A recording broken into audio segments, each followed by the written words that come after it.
Arrête de faire ça chaque soir. Il y a quelque chose que tu fais tous les soirs qui ne t'est absolument pas bénéfique pour qui tu veux être, qui tu veux devenir. Et pourtant, je ne sais pas qui tu veux devenir. Mais je peux te le garantir que faire cette chose-là chaque soir va t'empêcher de devenir cette personne que tu veux être.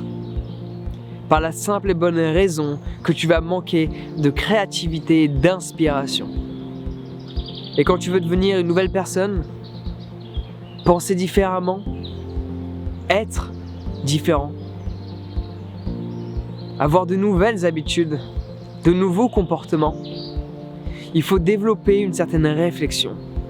Et comment veux-tu développer cette réflexion, qu'elle soit son summum, si chaque soir tu checkes ton téléphone jusqu'au dernier moment où tu fermes les yeux pour aller dormir? Parce qu'aux dernières nouvelles, au cas où tu n'es pas au courant de cela, quand tu checkes ton téléphone à partir du moment où le soleil s'est couché, je sais parfois, c'est assez tôt, en été, ça va. T'as le temps de l'utiliser toute la journée ton téléphone. Déjà au cours de la journée, ça va abîmer les photorécepteurs de tes yeux parce que tes yeux ne sont pas faits pour être fixés sur un écran à longueur de journée. Mais selon moi, l'aspect le plus néfaste qu'il va y avoir, c'est que cela va t'empêcher de pleinement développer une réflexion. Peut-être qu'à l'heure actuelle, tu te sens créatif, tu as l'impression d'avoir de l'inspiration, de développer une réflexion. Mais si tu arrêtes de checker ton téléphone le soir et que le peu que tu vas le checker, tu le checkes sans lumière bleue, je peux te garantir que tu vas t'apercevoir que ton inspiration, ta créativité et ta réflexion en sera déculpée. Par la simple et bonne raison que quand tu checkes ton téléphone une fois que le soleil s'est couché, cela va affecter négativement ton REM. Ton REM, c'est un de tes cycles de sommeil qui s'appelle Rapid Eye Movement. Basé sur la vitesse des yeux, la manière dont les yeux bougent durant une de tes phases de sommeil. Et l'intérêt de cette phase de sommeil, c'est de régénérer les fonctions cognitives. En d'autres termes, te permettre le lendemain d'être créatif. Si tu veux créer une vie nouvelle, si tu veux créer un nouvel environnement, si tu veux créer de nouvelles relations, si tu veux créer un meilleur avenir, on parle de création, d'imagination, d'inspiration et de réflexion.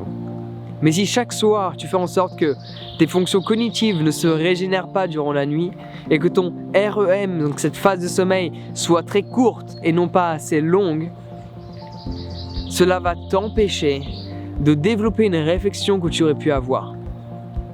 Peut-être qu'à l'heure actuelle, tu penses, comme je te l'ai dit précédemment, avoir une belle réflexion. Mais si tu penses que ta réflexion est à 10 sur 10, c'est qu'en fait tu es sur 20 et que tu as 10 sur 20. Et quand tu arrêtes, tu mets ton téléphone de côté et en plus c'est pas compliqué. Ton téléphone, tu te fixes une heure. Selon moi, ça semble plus logique de fixer une heure pour l'hiver et une heure pour l'été. Personnellement, il y a encore 21h, je sais qu'à partir de 21h, mon téléphone, je n'y touche plus. Il est rangé, il est en mode avion. Parfois il charge, parfois il est dans un tiroir, mais je n'y touche plus, même pour mettre l'alarme, après 21h. Parfois, je me dis, bon allez, à partir de 20h, je ne touche plus. Et quand je dis plus mon téléphone, c'est pas que mon téléphone, c'est les écrans. À partir de 21h, je ne touche plus aucun écran. Et avant, parfois je vais me dire, à 20h, je vais arrêter de toucher mon téléphone. Et tu dors mieux. Depuis que je fais cela, je dors mieux. Depuis que je fais cela, je me réveille le matin avec plus d'énergie. Depuis que je fais cela, je me réveille le matin et mon cerveau a déjà plein d'idées nouvelles pour changer le cours de mon existence. Le mieux, c'est que tu fasses le test. Pendant une semaine, fixe-toi un horaire. Alors bien sûr, si celui-ci est minuit, ça ne sert à rien. Parce qu'en fait, le soir, on a tendance à oublier qu'on est basé sur le rythme naturel du soleil, parce qu'on a toujours ces éclairages partout, à droite et à gauche. Mais déjà, tu peux faire le test de, par exemple, si tu veux dormir 7 heures, donc déjà, quand ton alarme indique 7 heures, tu vas pas dormir 7 heures. Tu vas t'endormir plus ou moins 15-20 minutes. Si tu t'endors en 5 minutes, c'est problématique. Ça veut dire que tu n'as pas assez dormi la veille. Il y a plein d'études sur le sommeil, je te recommande de lire des bouquins là-dessus, c'est très intéressant. En attendant, ce que je veux exprimer par là, c'est le simple fait que pas checker ton téléphone va améliorer tes yeux. Pas checker ton téléphone le soir, quand le soleil s'est couché, va te permettre de régénérer tes fonctions cognitives, de te réveiller le matin avec plus d'énergie. Est-ce que cela en vaut la peine? C'est un challenge que tu peux t'offrir. Et c'est un challenge que tu peux relever. Parce que tu en as les capacités. De dire, ok, à 19h, je commence à baisser les lumières. À 21h, mon téléphone est de côté. Et peut-être qu'à 22h, je dors. Pour revenir sur ce que j'étais en train d'exprimer, mais je vais divaguer. Si tu te couches, on va dire que quand tu veux dormir 7 heures, comme ça. Admettons, ce qui n'est pas le cas. Même quand tu as l'impression, c'est pas le cas. Il y a des équipements que tu peux utiliser qui te permettent de checker ton sommeil. On va pas rentrer dans les détails dans cette vidéo, mais si tu te couches à 22h et que tu te réveilles à 5h du matin, tu seras beaucoup plus en forme que si tu te couches à minuit et que tu te réveilles à 7h du matin. Et pourtant, la quantité horaire passée dans ton lit, pas forcément passée à dormir, n'est pas la même. Parce qu'il ne faut pas confondre le temps passé dans le lit et le temps passé à dormir. Tu passes toujours plus de temps dans le lit que de temps à dormir. Sachant que tu te réveilles au moins une fois dans la nuit. Et si tu as checké ton téléphone, tu vas te réveiller plusieurs fois dans la nuit. Et la plupart du temps, tu n'en auras pas conscience.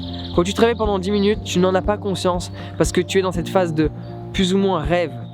Et tu émerges sans émerger. Il n'y a que quand tu vas te réveiller pendant plus de 10 minutes que tu vas avoir l'impression d'être réveillé. Chose qui est le cas. Mais dans quoi est-ce qu'on se réveille? Où est le rêve? Bon là, ce sera un autre sujet. En attendant, fais le test pendant une semaine. Mets ton téléphone de côté. À 21h, c'est un horaire que moi j'utilise en été. En hiver, je me couche plus tôt. Donc je vais ranger mon téléphone plus tôt à partir de 19h, parfois à 20h. Mais en été, voilà, c'est à partir de 21h que je mets mon téléphone de côté. Les seules exceptions à cette règle, c'est quand je vais quelque part et que je traîne le soir et que je sais pas comment faire pour rentrer chez moi.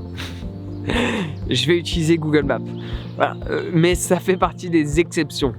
Mais sinon, quand je suis dans des endroits où je peux rentrer chez moi en scooter ou en voiture sans GPS, ou que je suis chez moi, à partir de 21h, mon téléphone est rangé. Je ne le regarde plus. Donc fais le test. Pourquoi pas à 21h, à toi de choisir l'horaire. Faut juste pas que ce soit super tard, sinon tu vas pas pouvoir expérimenter les changements en toi.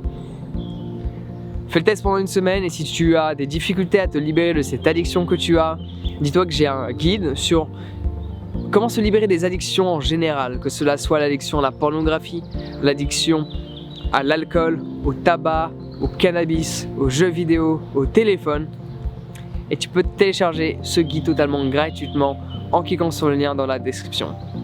Donc si tu veux relever ce challenge, dis-le moi dans le commentaire, atteste-le, valide-le, je fais ce challenge. Parce qu'en validant cela, en l'exprimant, en le montrant, tu auras aussi beaucoup plus de chances de le faire entièrement. Parce que tu te sens redevable d'une certaine manière. Tu l'as testé, tu l'as montré au monde. Bon, c'est vrai que les présidents, eux, ils adorent exprimer les choses qu'ils vont faire et ils ne le font pas. Ils le disent à beaucoup plus de personnes que toi dans les commentaires. Mais je suis sûr que tu n'es pas comme ces personnes qui sont à nos pouvoirs. À nos pouvoirs. C'est pas eux qui ont le pouvoir. Juste, souviens-toi de ça. Le peuple donne le pouvoir à une institution à travers l'illusion que celle-ci a le pouvoir.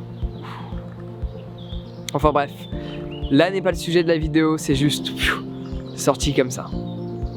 Mets ton téléphone pendant une semaine de côté, vois comment tu te sens, expérimente. Et si tu perçois une différence, continue ce challenge sur un mois. Et un mois plus tard, si tu te sens toujours bien, cela ne sera plus devenu un challenge, cela sera devenu un style de vie. Parce que n'oublie pas, qui tu es aujourd'hui et qui tu veux être, ces deux personnes pensent différemment et font des choses différentes. Et pour aller vers là-bas, il va falloir que tu te comportes différemment. Donc qu'est-ce que tu fais de différent pour te permettre d'être la personne que tu veux être. Donc moi je te recommande fortement de te libérer de cette addiction à ton téléphone, principalement le soir et également le matin quand tu te réveilles, pour ne pas affecter tes fonctions cognitives et te permettre de développer beaucoup plus de créativité et d'inspiration pour confectionner la vie que tu désires réellement. Donc télécharge ton guide sur les addictions en cliquant sur le lien dans la description. Sur ce, prends soin de toi et passe une excellente journée.